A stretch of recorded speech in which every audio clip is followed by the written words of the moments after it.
Fundjava në vendkalimin kufitar të Moriçanit është shoqëruar me rritje të ndjeshme të fluksit të qarkullimit krahasuar me ditët e tjera të javës, si në dalje nga vendi ynë ashtu edhe në hyrje. Kjo lidhet edhe me festën e Shën Valentinit, pasi preferencat për të kaluar këtë ditë janë të ndryshme. Sipas llogaritjeve të policisë kufitare, nga dita e premte deri në mesditën e së shtunës, nga kjo pikë kanë qarkulluar rreth 11.000 qytetarë dhe afro 4.500 mjete, ku numri i daljeve nga vendi ynë ishte dominues, ndërkohë mes atyre që prisnin në Moriçan për të kaluar në drejtim të Olqinit, të shumt ishin edhe qytetarët nga Kosova.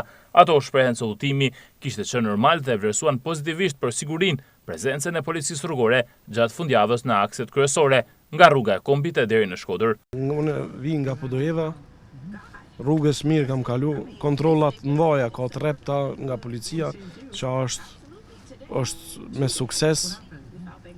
Mirë, gjithë kanë rregull, këtu pritje ka ashtu. Rrugës pej Milotit tek Nena, ka kontrollat mdoja. Është shumë mirë. Për sigurinë tonë, i grama avash.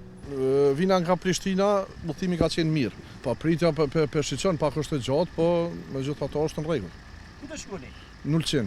Qytetarët që dilin nga vendi ynë preferonin kryesisht ta kalonin fundjavën në Olqin për t'u kthyer pas ditën e së dielës, ndërsa ata që hynin në vendin tonë theksonin preferencën për Shkodrën, Lezhën, Tiranën dhe Durrësin.